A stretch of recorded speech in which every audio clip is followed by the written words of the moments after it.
And police arrest a suspected arms runner in Nasuru Dewan, Gale in Zamfara State. Panic over fire scare at a high-rise building on Lagos Island. And on the foreign scene, United Nations Commission of Inquiry finds Israel committing genocide in Gaza. Good evening. This is News at 7 on Western Spring Television. I am Femi Ojo.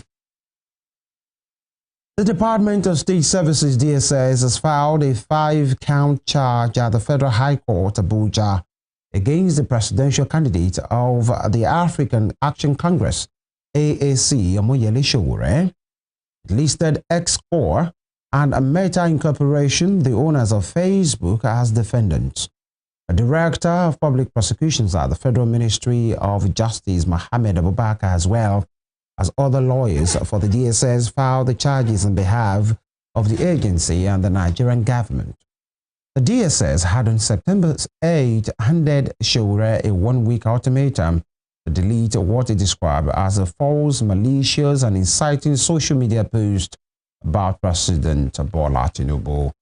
The ultimatum expired on Monday without Sowore deleting the post on President Tinubu.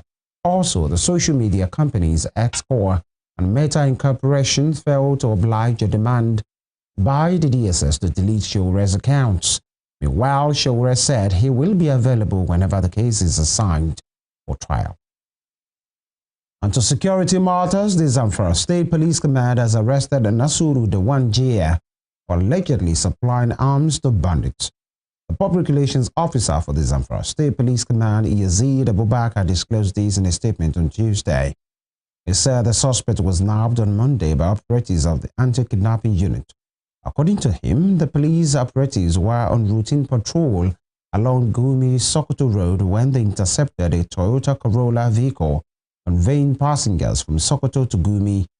He disclosed that upon conducting a search of the vehicle at Gambanda, Gudabi village, the team recovered 4 AK-47 rifles, 200 rounds of live PKT ammunition, 28 rounds of live AK-47 ammunition, 4 empty AK-47 magazines concealed inside a bag of oranges belonging to one Nasuru Dewan Gale. He revealed that during preliminary investigation, the suspect confessed to transporting the arms and ammunition to bandits operating in Gurusu village. The command spokesman further added that the case is being investigated, assuring that efforts are ongoing to arrest other accomplices and dismantle the criminal network. Down south, Governor Umoena of Akwa Ibom State says since assumption of office, his government has devoted resources to ensure the state is one of the most peaceful in the country. The governor stated this during the launch of the Akwa Ibom State Security Trust Fund. The governor further lauded past leaders of the state for their contribution to the peace of the state. Order of government. Indeed, it is the primary reason why government came into existence in the first instance. The principle of the social contract, as propounded by Thomas Hobbes, spoke eloquently about shared responsibility on the part of government and the governed. It is in recognition of that sacred responsibility that we are launching the Akwa Ibom State Security Trust Fund today. It is a public-private partnership vehicle to bring all hands on deck to ensure we continue to live in a safe and secure environment so the people may pursue their legitimate undertaking away from the state of nature, which Hobbes talked about. Our dear state is nationally considered one of the most peaceful and secure states in the country. And I want to thank and celebrate our past leaders for their single-minded devotion to this important ideal, of which we are now dedicating ourselves to expanding and deepening. I've said it always in my speeches, and everywhere that I have the platform, that Akwa Ibom is one state that have been blessed by God through their past leaders. And every leader I've come to this state and have just heightened the level of development and security, and we constantly salute them. Please, I ask that we give a big round of applause to all our governors that have been before me. We trust that by the grace of God, we'll continue to build on the foundation they've laid, and we'll put another mortar on the bricks that they've laid in this project, Akwa Ibom. As you may well know, the S in our RISE agenda stands for security management. And since we came in, we have devoted resources to ensuring that we maintain our status as a safe, secure, and peaceful state. Part of the first acts I performed shortly after I was sworn in was to create a standalone Ministry of Internal Security and Waterways. This ministry is headed by retired Brigadier General of the Nigerian Army, General Koko Essien. We thereafter created the Ibom Community Watch. And turning to politics, the Rivers State Administrator, Vice Admiral Ibo Tinubu'S, on Tuesday said he restored stability in the state under extraordinary circumstances. He, however, said much still needs to be done to sustain the peace, especially as the foundation has been laid with successful conduct of the August 30th local government elections, thus returning democratic rule to the grassroots. Iba stated this during a public lecture delivered by Professor Abiodun Amuda Kamike as part of the transition activities held at the Government House in Port Harcourt, the state capital. The sole administrator thanked the people of the state for the support and cooperation given to him in the last 6 months, insisting that he has achieved the presidential mandate given to him to restore peace and security in Rivers.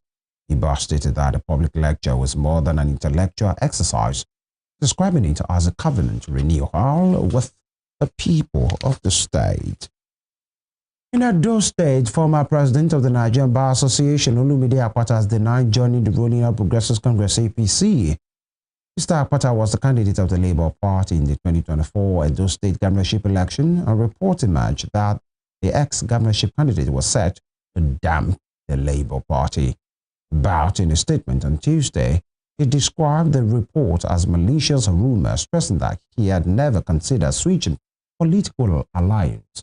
He noted that the report is not only false but laughable, adding that he has no intention of ever joining the APC. In the meantime, the All Progressives Congress APC in Lagos State has described the gale of endorsement of President Bola Tinubu ahead of 2027 as proof of a settled re-election. The APC spokesman, Mr. Seyi Oladejo, in a statement this afternoon in Lagos, said the ruling party was amused by the People's Democratic Party's dismissal of the president's endorsements. PDP's National Publicity Secretary, Debo Ologunagba, had on Monday alleged that the APC was shopping for endorsement and garnering support for the president through various means as the party was in panic mode. Reacting, Oladejo, who noted that the broad support for the president was proof of acceptance of his reform, said the only people in panic mode are those in the opposition. According to him, if PDP does not retrace its steps, it risks losing what is left of its relevance. In another development, panic gripped Broad Street, Lagos Island on Tuesday when smoke from a basement fire scared first evacuation of a 6-story building. The Lagos State Fire and Rescue Service said that the fire originated in the inverter room located in Afriland Tower's basement. Deputy Controller General Ogabi Olajide said the service received a call at 1:38 p.m. before fire crews swiftly mobilized to the scene. According to him, firefighters from Ibuti Elefun and Sarigamu Station responded promptly, preventing the outbreak from escalating beyond smoke-filled floors. Videos from the scene captured frantic occupants jumping down in fear while onlookers rushed with ladders and foamy materials for support. Trapped workers smashed gas windows to breathe, while residents below stretched out their hands to catch them.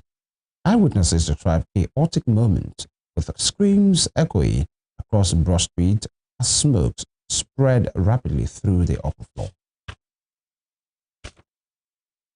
Meanwhile, a devastating fire incident today razed 6 rooms at Akinsoji Zone, Ogbere Muradeyo, Remeji community in the Gbeda local government area of Oyo State. Eyewitnesses told newsmen that the inferno started around 5:30 a.m. following the indiscriminate dropping of a cigarette stub by one of the occupants of the building. An eyewitness, Tunji Bangbadi, revealed that no life was lost, but 6 rooms within the residential building were severely affected by fire. Confirming the incident in Ibadan, the state capital, the chairman of the Oyo State Fire Service, Maruf Akinwande, stated that the fire was reported at about 5:55 a.m. and he disclosed that firemen were quickly dispatched to the scene, and upon getting there, the service officers swung into action and restricted the fire from spreading to other nearby buildings.